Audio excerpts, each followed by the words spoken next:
Hanya negara yang bisa memberikan distribusi keadilan. Dan meskipun kita tidak bisa pungkiri bahwa masyarakat miskin itu masih ada di kota dan pinggiran pantai dari Sabang sampai Merauke. Berhati-hatilah memilih orang-orang yang tidak kompeten, hanya sekedar populer, hanya sekedar agar bisa diatur-atur, karena ini berbahaya. Salam pemuda Indonesia. Jumpa kembali bersama saya Moh Gunawan Abdillah di studio EJTV. Tema kita adalah menyambut HUT Republik Indonesia ke-77 tahun. Bagaimana negara Indonesia ini banyak melalui tadi penderitaan, perjuangan hingga pembangunan. Kita hadir di studio EJTV bersama beberapa narasumber yang memang tokoh-tokoh pemuda Indonesia. Ada Bung Dickson Ringo, senior GMKI, ada Bung Suhawi, tokoh eksponen pemuda Indonesia, ada Bung Bahar, Ketua Umum Pemuda Demokrat Indonesia. Kita akan bertanya-tanya atau berdialog dengan para tokoh eksponen pemuda Indonesia. Apakah negara kita memang sudah merdeka atau memang ada penjajahan baru dengan gaya baru, model kolonial baru. Nah, kita akan membahas dengan para tokoh kita. Tanpa berpanjang lebar, langsung ke Bung Dickson Ringo. Jadi boleh menggambarkan paparannya, negara kita ini sudah 77 tahun. Bagaimana Indonesia saat ini juga masih tertati-tati. Pertumbuhan ekonomi juga masih kalah dengan Malaysia. Indonesia berada di 5,4% dan itu juga Bu Sri Mulyani mengumumkan bahwa kita jangan jumawa. Tapi tetangga sebelah sampai 8,44%. Artinya kesejahteraan, pengangguran selama 77 tahun ini Indonesia juga masih belum bisa mandiri secara bagus ya. Jadi gimana pandangan dan gambaran Bung Ringo, silakan. Angka 77 tahun Dirgahayu Republik Indonesia ini menurut saya angka yang unik.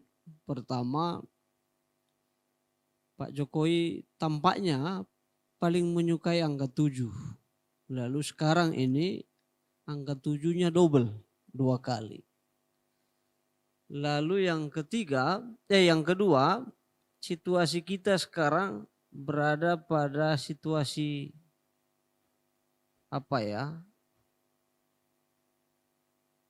titik penentu karena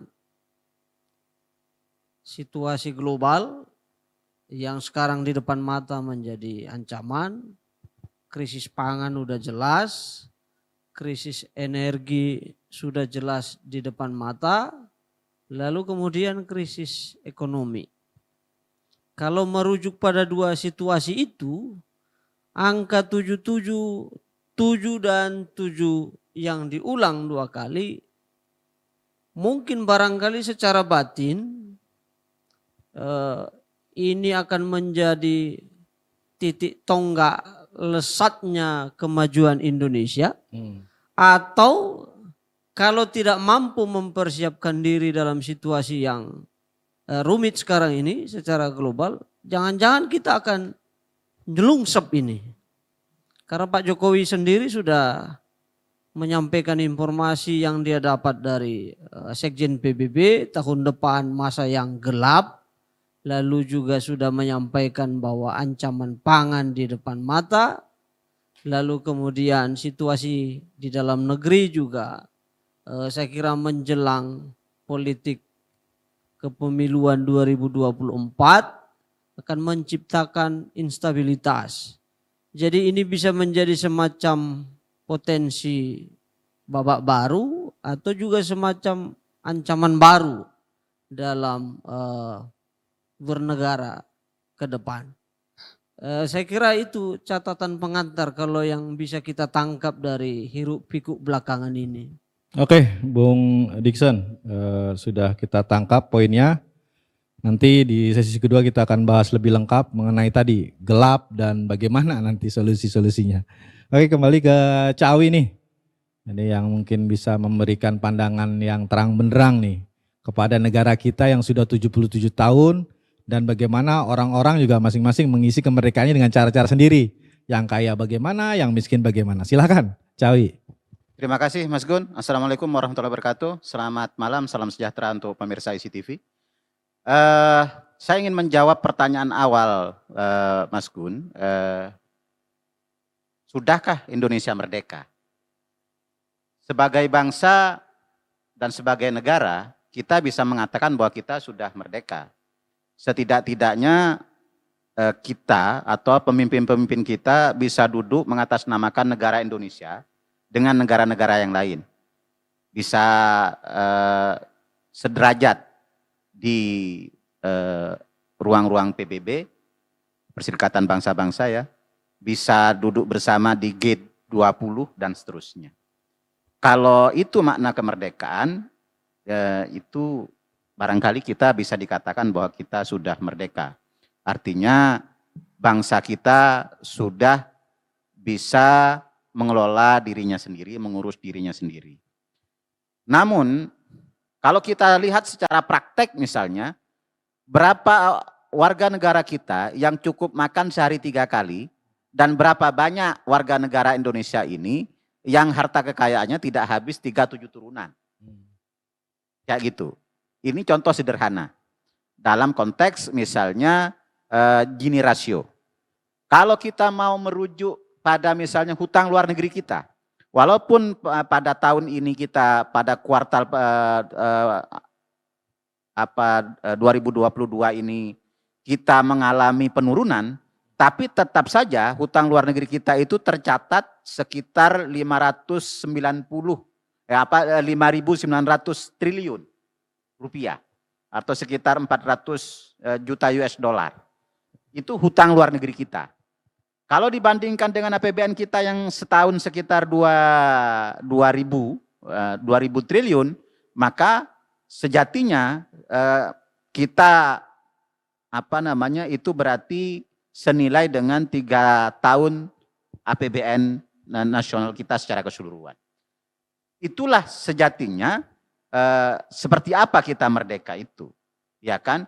Dan patut diingat bahwa hutang itu misalnya bunga berbunga, ya kan? Yang itu harus dibebankan kepada kita semua sebagai warga Indonesia untuk membayar baik pokok maupun bunganya. Melalui apa? Melalui pajak dan lain sebagainya.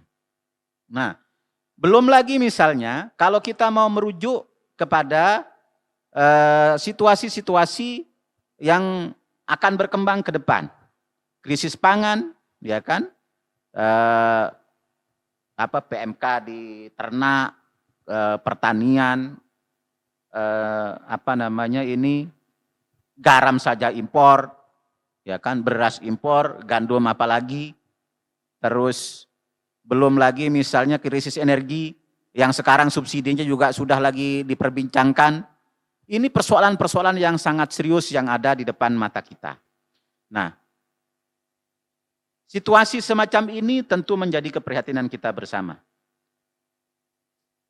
Artinya kalau kita merujuk kepada gagasan para founding fathers kita soal misalnya Trisakti, berdaulat di bidang ekonomi, berdikari dalam bidang ekonomi, berkepribadian dalam budaya, sesungguhnya kita hanya bisa mengatakan yang masih bisa kita perbincangkan sebagai bangsa merdeka itu hanya pada kedaulatan di bidang politik. Itu pun karena pemimpin-pemimpin kita belum outsourcing. Oke. Kayak gitu. Itu Mas Gun. Oke. Terima kasih Cawi, Bung Awi. Kita langsung ke Bung Bahar nih, Bung Bahar. Sebagai Ketua Umum Pemuda Demokrat Indonesia, tentunya banyak pemuda-pemuda kita juga ikut andil dalam kemerdekaan Indonesia kan. Tahun 45 hingga saat ini adalah pemuda adalah garda depan untuk mengisi dan membangun negara tercinta kita. Tapi kalau ngelihat saat ini kita balik lagi tadi mengenai apakah kita masih dijajah. Karena kalau saya lihat dari data yang saya kutip dari Unair, ada sekitar 14% pemuda di Indonesia yang lulusan diploma bahkan sarjana itu nganggur. Dan mereka akhir-akhirnya dengan mudah ya mereka akhirnya menjadi pekerjaan yang cari yang mudah. Ada GrabCar, Gokar, apapun lah yang namanya ojol atau marketplace. Jadi gimana sih sebenarnya cara pemuda untuk mengisi dan bisa ikut andil membangun Republik Indonesia tanpa tadi bahwa diam-diam nih Indonesia sudah dikuasai tadi platform-platform yang memang mungkin belum diidentifikasi atau belum diforensik. Mereka ini tujuannya apa sih sebenarnya untuk pemuda kita? Apakah untuk membodohi atau seperti apa? Silakan Bung Bahar. Baik, terima kasih. Assalamualaikum warahmatullahi wabarakatuh. Pemirsa EZTV yang berbahagia di mana saja berada. Yang saya hormati sahabat saya, Gus Hawi dan Bung Dikson. Baik, Indonesia sudah merdekakah? Secara de jure dan de facto 17 Agustus adalah hari kemerdekaan Indonesia. Nah, kalau kemerdekaan yang dimaksud dalam perspektif kesejahteraan, nah itu yang mungkin kita perbincangkan. Dalam perspektif kesejahteraan itu yang kemudian Bung Karno mengatakan bahwa musuhku tidak terlalu berat karena hanya mengusir penjajah. Tapi musuhmu berat karena kamu melawan bangsa sendiri. Seolah-olah beliau sudah bisa membaca tanda-tanda zaman. Termasuk tanda zaman di mana malam hari ini kita duduk. Tahun 45 kemerdekaan Indonesia kemudian kelompok muda itu, kelompok Bung Karno membentuk sebuah wadah untuk menjaga eksistensi keberlangsungan kemerdekaan Indonesia. Tahun 1947 lahirlah Pemuda Demokrat Indonesia. Saya bukan bermaksud untuk menonjolkan organisasi ini, tetapi ada asas yang menyemangati untuk menjaga tanda-tanda zaman tadi, yaitu anti kapitalisme, anti liberalisme, dan anti kolonialisme. Nah, proses ini terus berlangsung hingga hari ini kita berada di era digital. Di era digital bukan lagi kita sebagai warga Indonesia, tapi hari ini kita sebagai warga dunia. Hari ini kita bicara orang di belahan bumi sebelah timur menonton apa yang kita percakapkan. Nah, indeks kesejahteraan kita ini kemudian dikeruh oleh sumber daya alam kita. Kalau perspektif kesejahteraan itu kemudian kita ukur, maka saya melihat ada kemajuan. Bahwa kemajuan itu memenuhi 270 juta kepala rakyat Indonesia, ya siapapun sulit untuk melakukan itu. Termasuk malaikat pun sulit untuk membagi rezekinya yang adil kepada umatnya. Nah, kita lihat saja bonus demografi pemuda Indonesia. Ya, sebagaimana yang disampaikan tadi. Bonus demografi ini memang secara alamiah, tetapi pemerintah juga tidak bisa memangkas itu dan harus menciptakan lapangan kerja. Nah, karena era digital ini kita agak terlambat di situ. Meskipun kita punya badan ekonomi kreatif, kita punya BRIN, kita punya kementerian terkait dan lain sebagainya. Tetapi pemuda dibiarkan mandiri tumbuh sendiri tanpa intervensi negara. Nah, di satu sisi kita juga menghadapi demografi penduduk warga Indonesia, katakanlah Jakarta. Sehingga kami mendukung seperti katakanlah Presiden Jokowi melahirkan Undang-Undang Nomor 3 Tahun 2022 tentang Ibu Kota Negara, pemindahan Ibu Kota Negara.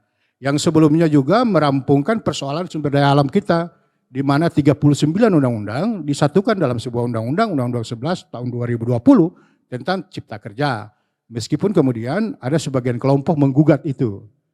Nah, ini adalah fenomena berbangsa dan bernegara, bahwa harapan ideal itu tentu sebagai seluruh komponen anak bangsa. Nah, berkaitan dengan potensi pemuda tadi, ini menjadi tanggung jawab kita. Tanggung jawab kita untuk mengisi apa sih yang harus kita lakukan. Kenapa? Karena seluruh kemajuan teknologi ada dalam genggaman tangan kita. Situs-situs itu ada. Apakah kita mau baca berita atau nonton TikTok? Ada batasan-batasan yang harus kita perjuangkan, di mana kita juga mengharapkan negara berpihak pada kesejahteraan itu. Sehingga kemerdekaan yang dimaksud itu akan lebih jauh ke depan. Contoh, apakah mungkin kita akan meningkatkan kesejahteraan setelah kita berpindah ibu kota negara? Sementara dengan lahirnya Undang-Undang Cipta Kerja menimbulkan masalah sampai hari ini, di mana iklim investasi sangat terganggu, kewenangan daerah ke pusat, pusat ke daerah, bingung segala macam. Nah, ini kan tata kelola penyelenggaraan pemerintahan yang kemudian di dalamnya ada komponen pemuda. Gitu. Akhirnya kita menjadi followers. Followers dari apa? Dari Lazada, dari apa Alibaba dan segala macam. Kita jadi followers bangsa luar tanpa menciptakan produk yang memiliki unggulan-unggulan yang kita punya untuk kemudian kita pasarkan di dunia internasional. Tetapi satu hal yang kami banggakan adalah contoh ekspor batu bara, nikel sudah berhenti. Artinya ketergantungan dunia luar kepada bangsa Indonesia. Ini kan yang kita lemah. Di mana masa lampau kita dikeruk. Saya agak kisahkan sedikit bahwa kebetulan kami ajarannya Marhainisme. Marhainisme itu kelompok seseorang yang di Bandung yang kemudian ditemui Bung Karno, dia hanya bermodalkan cangkul, tapi hari ini mereka sudah bermodalkan traktor gitu loh. Ada peningkatan kesejahteraan, meskipun lahan masih sengketa di mana-mana. Dan meskipun kita tidak bisa pungkiri bahwa masyarakat miskin itu masih ada di kota dan pinggiran pantai dari Sabang sampai Merauke. Yang disebutkan tadi termasuk hari ini kalau tidak salah, Darmadi koruptor lahan 76 atau 78 triliun yang menjadi rekor sekarang ini bagian dari konglomerasi yang belakangan ini lalu identik kita sebut mereka dengan cukong. Lalu pertanyaan berikut, kenapa pemerintah tidak membuat keberpihakan buat rakyatnya? Nah, ini yang jadi ada para pemudanya ya. Ya, ada pertanyaan serius.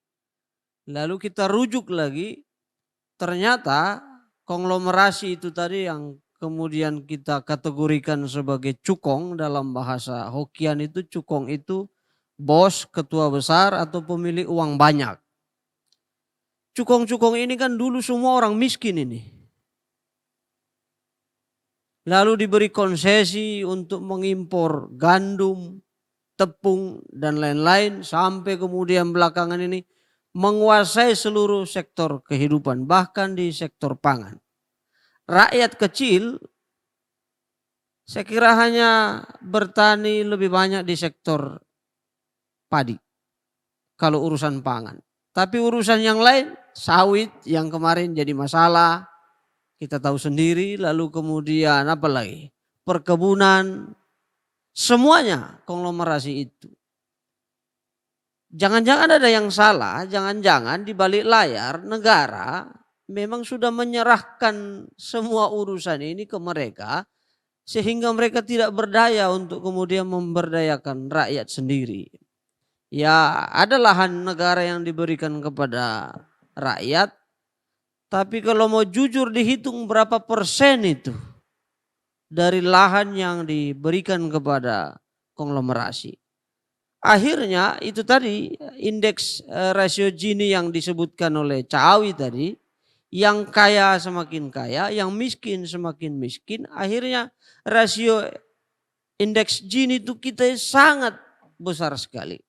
Jadi ada yang hanya mampu makan 2 kali, 1 kali, 2 kali sehari, tetapi ada yang bisa makan 30 kali sehari. Jadi solusinya gimana Bung Nixon? Ya maka negara harus melakukan keberpihakan, karena hanya negara yang bisa memberikan distribusi keadilan. Tapi kalau saya ngelihat beberapa literasi itu, Prof. Mahmud juga nggak semudah membalikan tangan, karena konglomerasi ini tuh mereka mendapatkan HGU juga berdasarkan tadi proses birokrasi yang memang akhirnya tadi negara seperti apa ya, terkekang atau terjebak atau apa ya, serba salah lah, maju salah mundur salah, seperti itu. Saya kira udah lazim kita ketahui setiap kali agenda pemilu para cukong itu juga ikut berkontestasi di balik layar.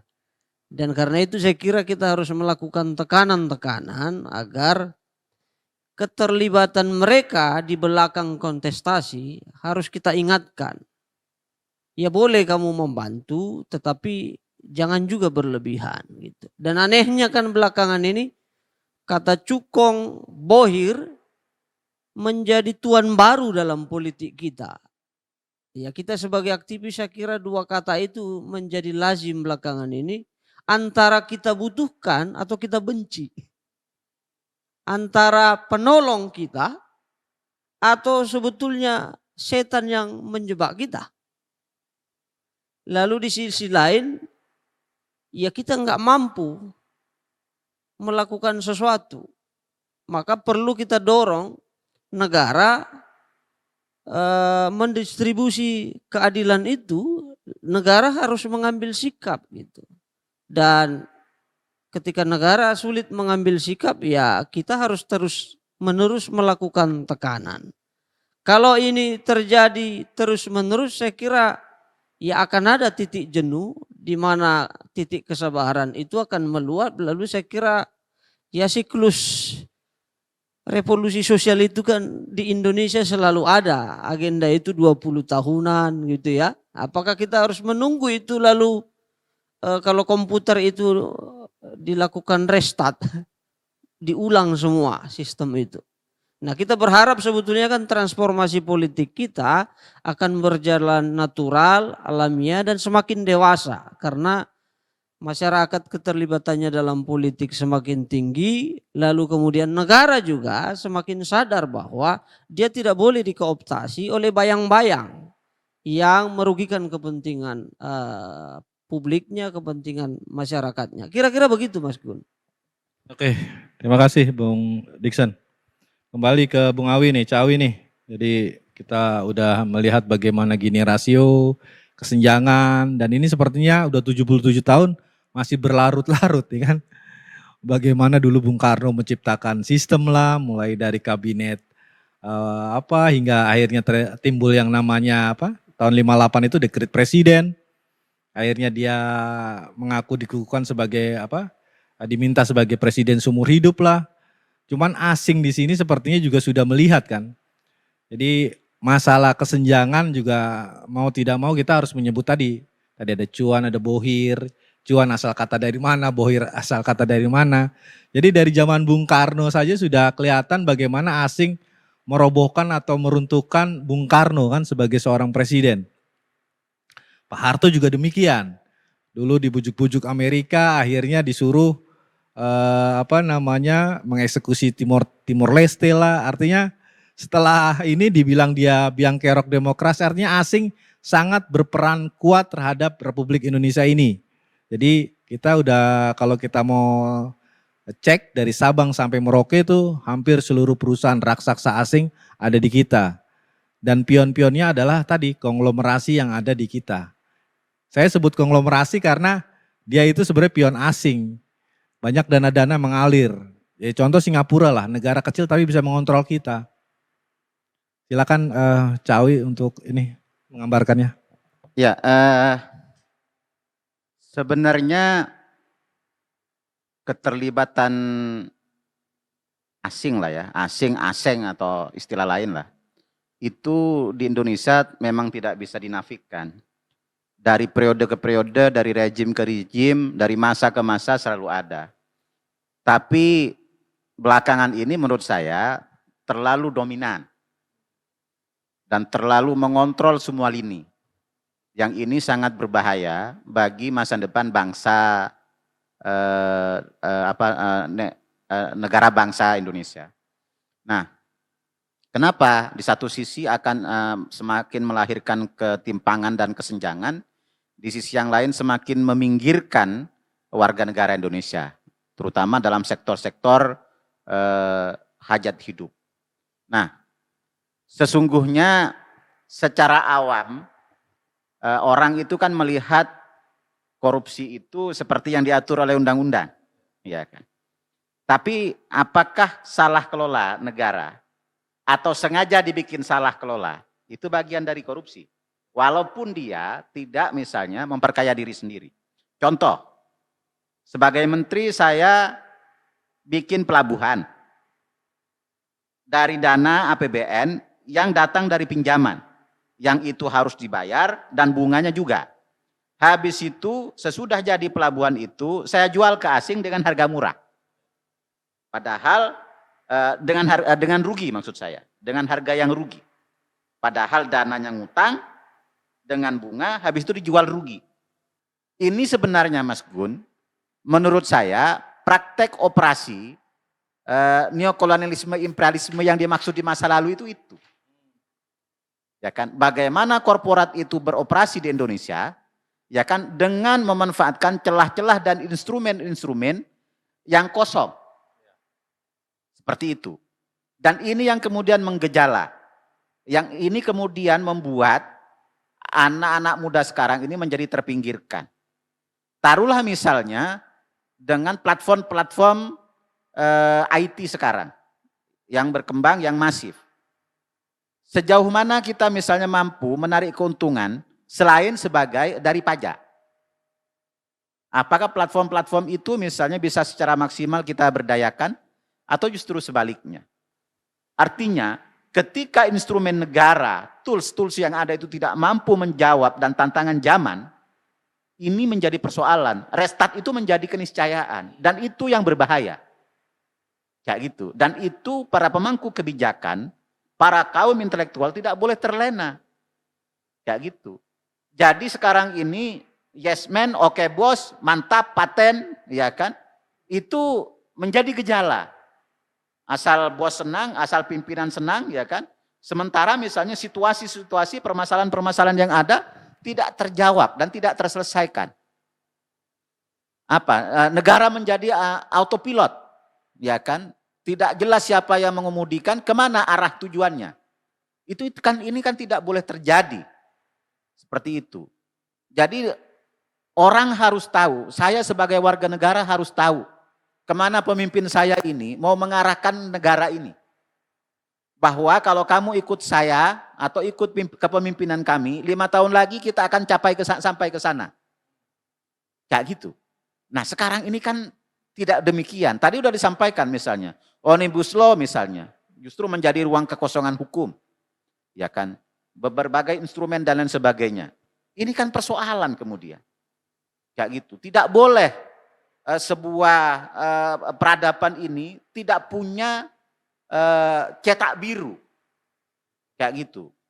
Masyarakat ini harus mengerti, ini alam demokrasi. Masyarakat harus tahu bahwa dengan saya membayar pajak, dengan saya jadi warga negara Indonesia yang baik dan benar, kayak gitu, maka nanti kamu akan seperti ini. Akan sampai ke sana. Seperti itu. Ini situasi ini tidak boleh dibiarkan seolah-olah kita mengatakan demokrasi, tapi prakteknya otoriter, despotis. Jadi rakyat dia biarkan bodoh, rakyat dibiarkan tidak tahu, itu tidak boleh. Dan ini juga tanggung jawab media massa, ya kan, sosial media, para aktivis sosial media, kayak gitu. Ketika kebenaran ini didominasi oleh suara mayoritas, dengan banyaknya jempol yang like misalnya, atau subscribe yang lebih banyak seperti itu, ini berbahaya, kayak gitu. Karena misalnya buser-buser bayaran ini kan berbahaya, kayak gitu. Dan itu ketika itu menjadi indikator, maka disitulah kemudian kemenangan cukong, bohir dan seterusnya itu. Ini yang harus dihindari, kayak gitu. Harus dipahami bahwa bangsa dan negara ini dimerdekakan oleh semua, untuk semua. Jadi bukan untuk satu golongan, bukan untuk satu kelompok. Karena itu tidak boleh ada pembiaran-pembiaran. Tidak boleh rakyat itu dibiarkan menjadi yatim piatu. Karena dia tidak tahu harus kemana, ya kan, ketika tanahnya diambil dia tidak tahu harus mengadu kepada siapa. Ketika keluarganya, nyawanya direnggut, dia terzolimi oleh siapa, dia juga tidak tahu. Ini tidak boleh terjadi. Kayak gitu. Nah, pembiaran-pembiaran ini berbahaya, Mas Kun. Kayak gitu. Apalagi misalnya sekarang ini ketika masyarakat terframing, ya kan, pro dan kontra. Kalau tidak cebong, kampret. Di luar itu nggak ada. Ya kan? Kalau tidak setuju dengan cebong, maka dia kampret. Begitu sebaliknya. Ini kan framing-framing ini berbahaya. Kayak gitu. Ini tidak mencerdaskan publik. Kayak gitu. Rasionalitas tidak dibangun. Publik dibangun dengan narasi-narasi pro kontra.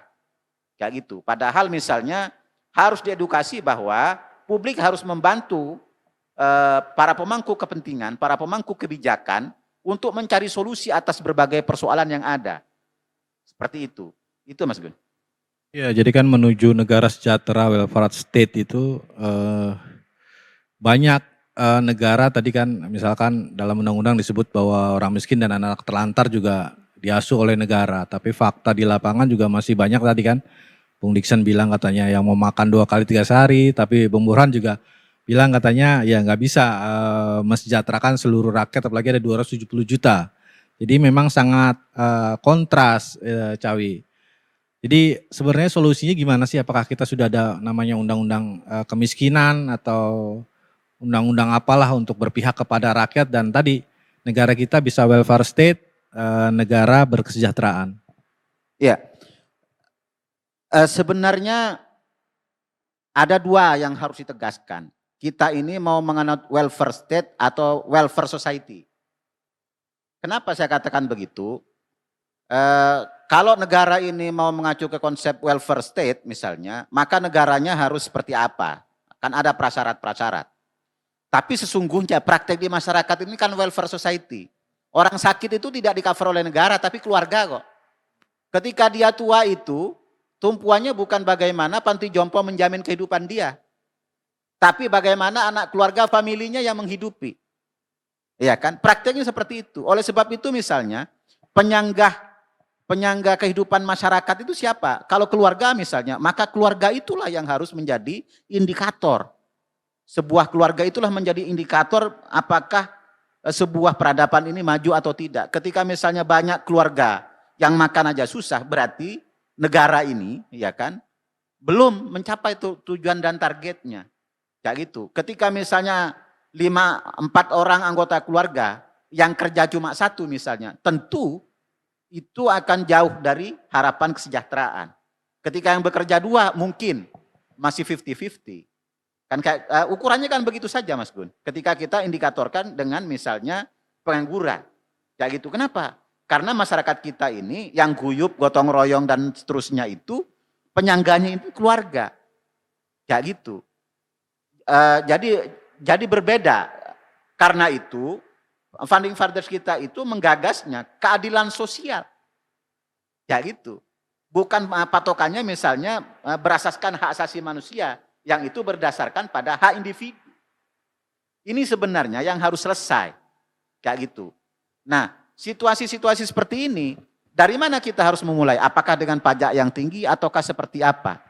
Menurut saya kan sebenarnya, dari sekian banyak kebijakan yang telah dilakukan, hal yang paling sederhana menurut saya, tidak selalu yang tinggalan masa lalu itu jelek. Itu dulu kita harus insaf.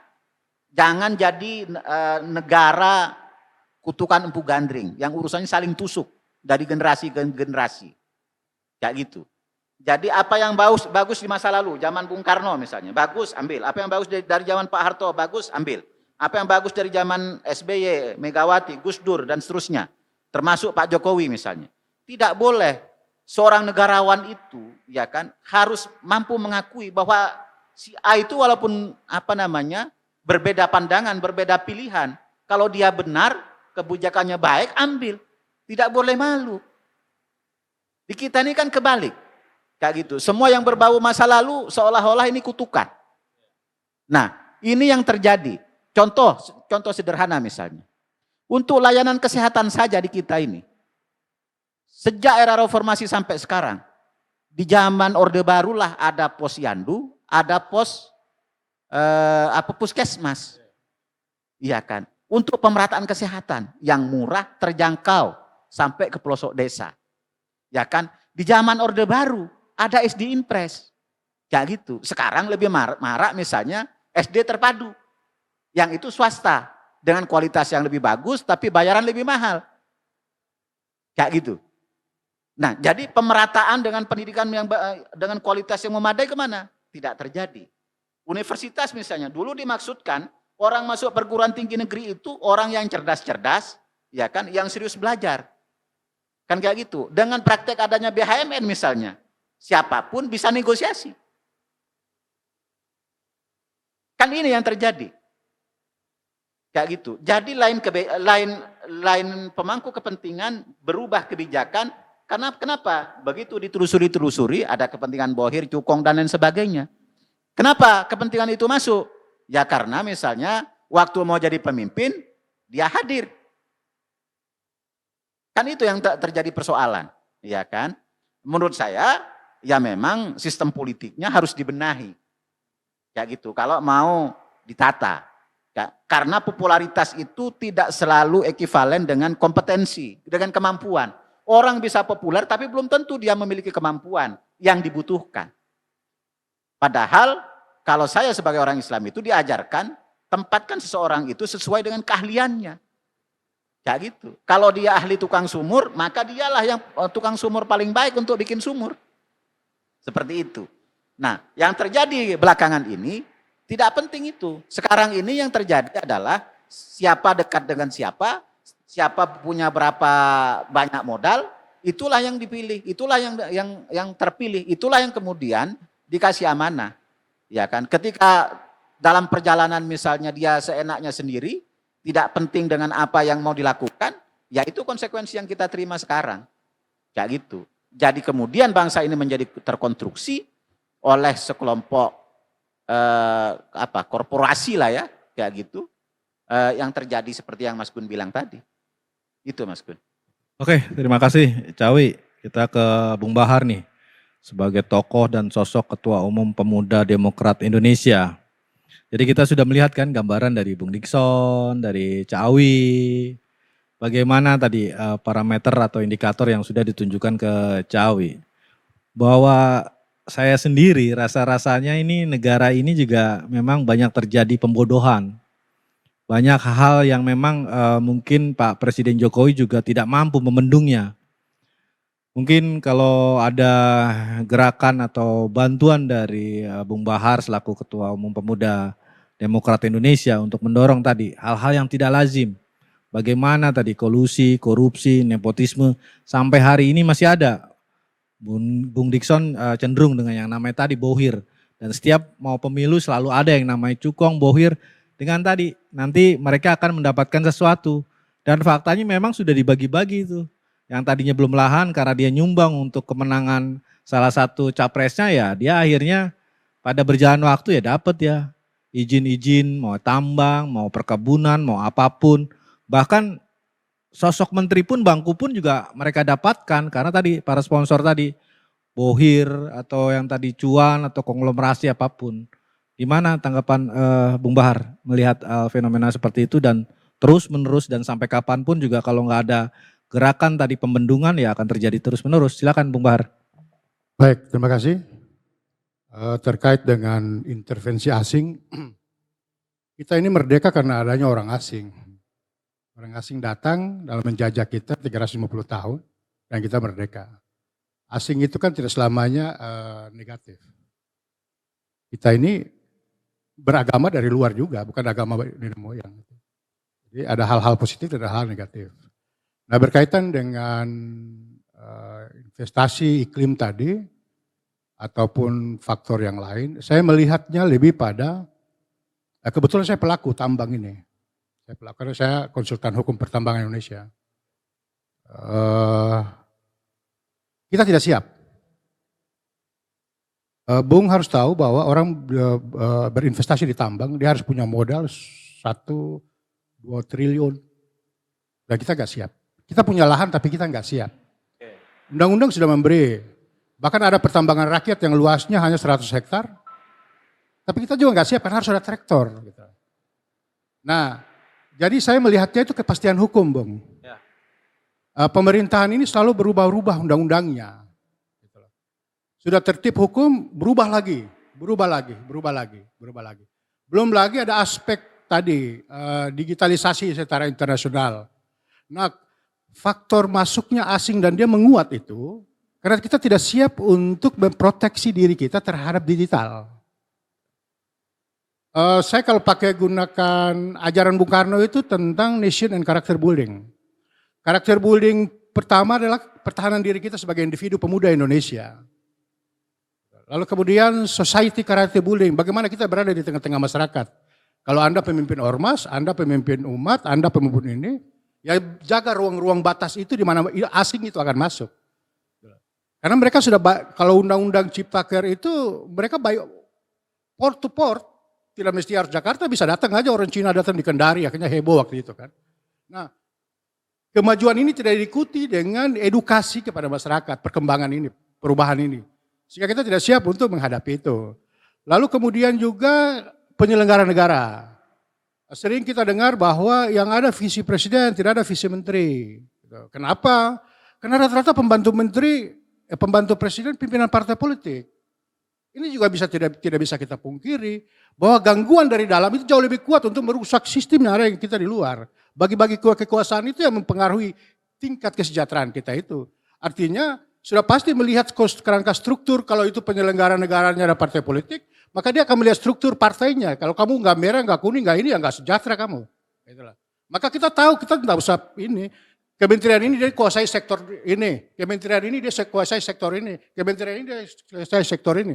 Nah itu, yang ada adalah ketidakjujuran dari pimpinan partai politik untuk bisa mengakui bahwa kalau kita lihat kan visi pertama presiden, yang mau jadi menteri harus mundur dari pimpinan partai politik. Gitu lah. Jadi kita nggak punya panutan, gitu. Kita nggak punya harapan atas sebuah perubahan. Akhirnya rame-rame apa? Kita ke Mahkamah Konstitusi, judicial review lah harapan terakhir. Kalau masih bisa kita ada tangga naik kepada Tuhan, mungkin rakyat ini akan naik kepada Tuhan. Karena bagi saya, undang-undang sebaik apapun, tapi diselenggarakan oleh orang yang tidak baik, maka sia-sia undang-undang itu. Mungkin gitu. Cuman yang jadi pertanyaan menarik adalah kan Bung Bahar sebagai pelaku tadi pertambangan. Ya kan? Banyak tambang-tambang kita nih dikuasai konglomerasi.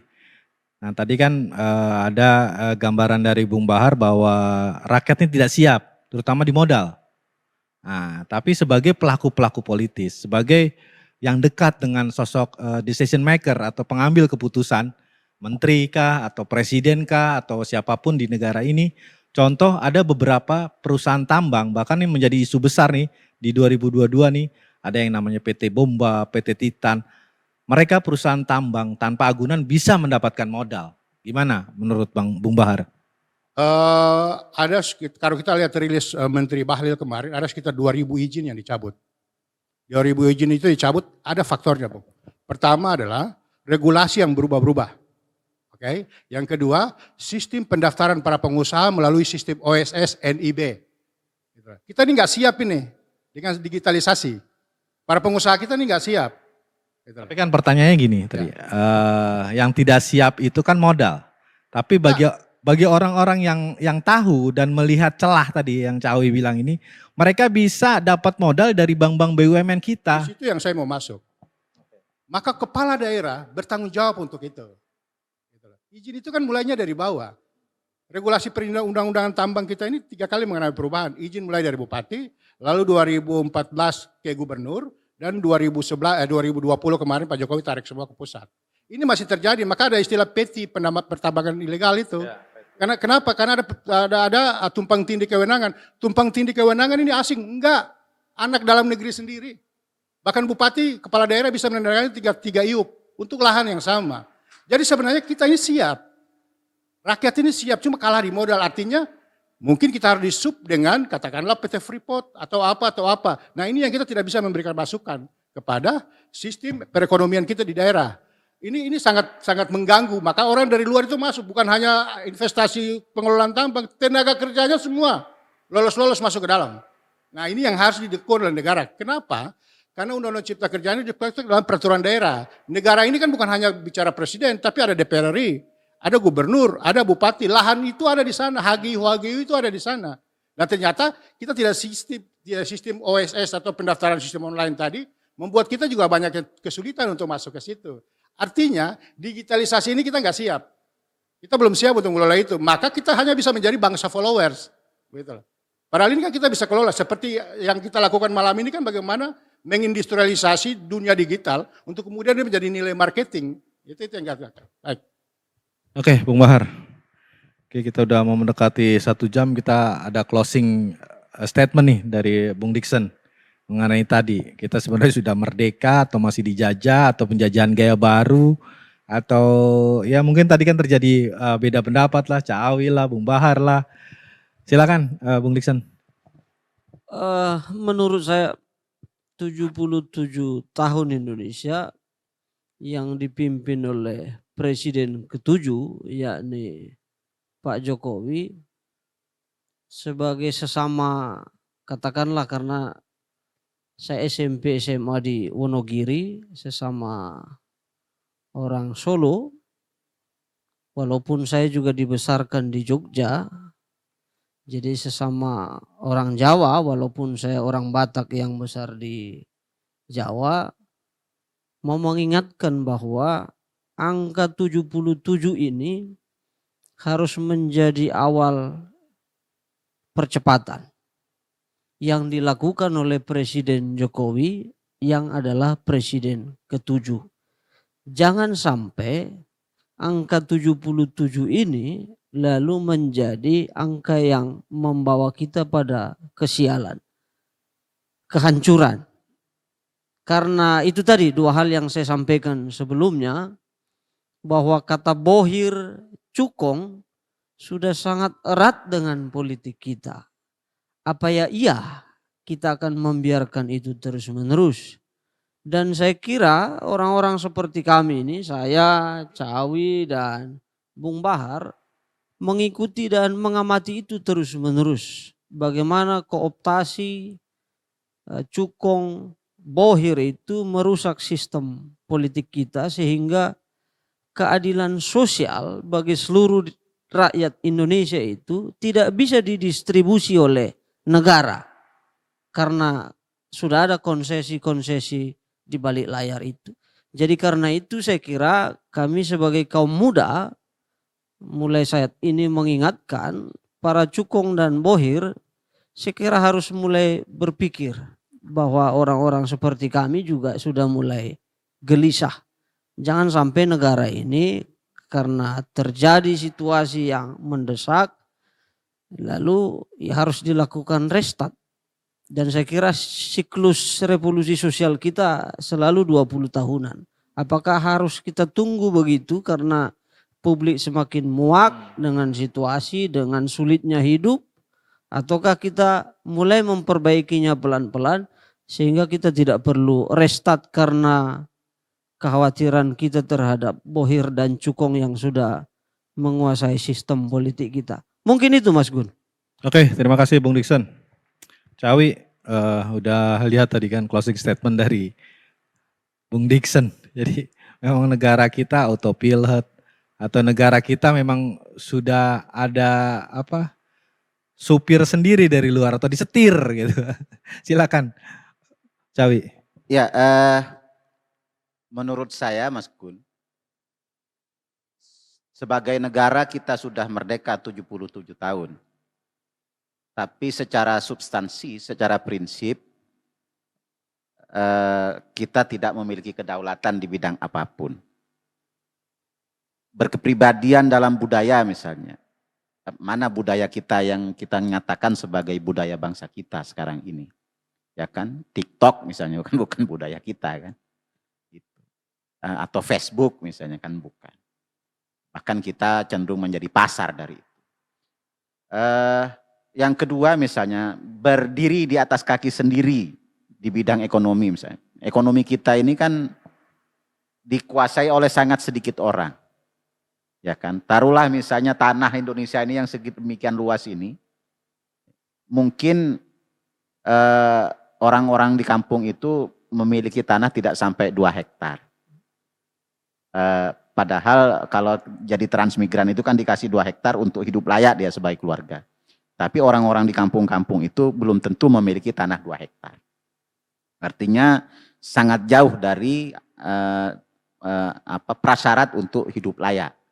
Dia sebagai masyarakat petani misalnya. Nah, ini dari segi ekonomi, belum lagi pengangguran, belum lagi persoalan-persoalan yang lain. Dari segi politik misalnya, tadi sudah disampaikan, politik kita ini sudah dikendalikan oleh cukong dan bohir, ya kan? Cukong dan bohir itu menjelma ke partai-partai, ya kan? Sekarang itu misalnya untuk menjadi anggota DPR, kalau cuma punya 5 miliar masih harus tanya kurangnya. Kalau cuma punya 5 miliar untuk jadi anggota DPR, ya kan? Jadi ditanya kurang berapa begitu. Jadi kurang lebih begitulah Mas Gun. untuk jadi anggota DPRD kabupaten kota kalau cuma punya 500 juta atau 1 miliar ini ya harus lebih kerja keras lagi. Paling tidak saudaranya dipastikan total bantu dan teman-temannya. Ini situasi politik kita. Sangat mahal sehingga kemudian sangat mudah dikendalikan oleh cukong. Padahal regulasi seluruh tata aturan negara dan bangsa ini dibuat di ruangan-ruangan itu. Ya kan? Kalau misalnya cukongnya yang membiayai semua itu hanya ada 5, maka bisa saja 5 orang cukong ini mengatakan saya tidak setuju kalau undang-undangnya begitu, harus bikin begini. Ya kurang lebih begitulah produknya. Ya kan? Nanti mengadu lagi ke MK misalnya, Mahkamah Konstitusi misalnya. Ya Mahkamah Konstitusi kan juga representasinya dari DPR, dari Presiden kan begitu juga kan? Kayak gitu. Ya representasi itu juga. Kayak gitu. Situasi ini kemudian kita terjebak pada lingkaran setan. Seperti itu. Menurut saya hal pertama dan paling utama adalah ya memang harus disehatkan itu dari politiknya. Karena disitulah semuanya bermuara. Kayak gitu. Di samping itu misalnya masyarakat kita ini ya kan sebagai masyarakat yang autopilot ini, negara yang autopilot, masyarakat kita ini dibiarkan saja. Zaman Belanda itu ya kan, kita 350 tahun dijajah Belanda itu, ya kan, makan ketebok pisang aja mereka masih hidup. Artinya ketabahan masyarakat kita itu sudah bisa sampai sejauh itu, ya kan. Nah, dengan pendekatan yang seperti itu, yang berbahaya itu justru kelas menengah ke atas. Nah, kelas menengah ke atas di kita ini sangat santun tapi bisa jadi sangat beringas. Nah, ketika beringas itu maka harus sangat-sangat berhati-hati. Karena belum tentu instrumen negara itu mampu mengatasi itu. Berbagai kejadian dalam rentang sejarah mulai pra kemerdekaan sampai dengan dewasa ini itu menunjukkan bagaimana masyarakat menengah ke atas kita ini yang sangat santun itu bisa sangat tiba-tiba menjadi beringas dan ganas. Dan itu sangat berbahaya. Ini yang barangkali sekaligus kalau tadi disampaikan, ya ini barangkali pesan saya juga kepada para bohir dan cukong itu. Berhati-hatilah. Memilih orang-orang yang tidak kompeten, hanya sekedar populer, hanya sekedar agar bisa diatur-atur, karena ini justru berbahaya. Itu barangkali Mas Gun. Terima kasih. Oke, terima kasih Cawi. Silakan Bung Bahar untuk closing statement-nya. Baik, closing statement-nya ada 2 hal yang harus saya sampaikan. Bulan Januari yang lalu saya adalah salah satu kuasa hukum dari calon bupati terpilih. Tapi dia koruptor dan dia dibela oleh Pak Yusril. Dan alhamdulillah saya kalahkan Yusril sama Hendra. Karena dia terbukti koruptor dan masih tertahan di LP Sukamiskin. Hanya pembebasan bersyarat dia bisa masuk. Saya mau bilang apa? Biarlah pemilu sebagai pintu masuk perubahan yang tadi kita bicara dari awal sampai akhir. Dia berjalan secara alami, jujur dan adil. Yang repotnya itu belum pemilu kita udah tahu siapa yang di DPRD kabupaten, siapa yang di DPR provinsi, DPRI. Itu yang membuat kita sulit. Gitu. Itu yang membuat kita sulit. Yang kedua adalah Bung Karno mengatakan kemakmuran sebuah bangsa bukanlah jatuh gratis dari langit, tapi itu adalah kristalisasi dari keringat. Kita mau makan kita harus berkeringat. Tidak mungkin negara datang mengantar piring untuk kita. Negara pun harus lebih kuat berkeringat karena ada bonus demografi. Kita menerima tantangan global yang jauh lebih besar. Sumber daya alam kita dikeruk, Cina masuk, Korea masuk, Jepang masuk, dan kita belum siap. Negara harus lebih berkeringat dari rakyatnya. Terima kasih, waktu saya kembali. Oke, terima kasih Bung Bahar. Terima kasih Bung semua atas diskusinya di EZTV malam ini. Demikian pemirsa EZTV, apa yang sudah disampaikan Bung Dixon, Cawi, dan Bung Bahar. Banyak hal-hal yang memang harus dipetik dan diterima negara, terutama Bapak Presiden Jokowi. Bahwa negara kita juga terkesan autopilot, dengan 5,4% aja jangan perlu berbangga diri karena tanpa presiden pasti negara kita juga pertumbuhannya 4% karena PKL, petani juga dia memiliki kehidupan itu sendiri. Apalagi tadi Bung Dixon juga menyerukan bahwa negara kita juga bisa terjadi yang tadi ada yang namanya apa tadi 20 tahunan siklus. Nah, siklus. Kita kalau ngeliat 98 kalau kita tambah 20 tahun itu belum masuk, tapi kalau kita tambah 25 tahun di 2023 itu juga bisa merupakan siklus. Jadi harus waspada, jangan sampai negara kita di-restart. Kita perlu pemimpin yang bisa jeli. Kalau perlu memiliki agent-agent atau secret service yang tadi. Bahwa para koruptor harus dipenggal, para oknum polisi, oknum TNI, oknum pejabat. Dibersihkan dari hal-hal yang memang tadi. Dia dikontrol oleh yang namanya tadi, bohir lah, cuan lah, konglomerat lah. Demi tadi pemilu yang jujur, adil, dan 2024 kita bisa memiliki pemimpin yang baik, hebat, jujur, pintar, dan disegani oleh negara-negara di luar. Saya Moh Gunawan Abdillah undur diri. Salam Pemuda Indonesia. Merdeka!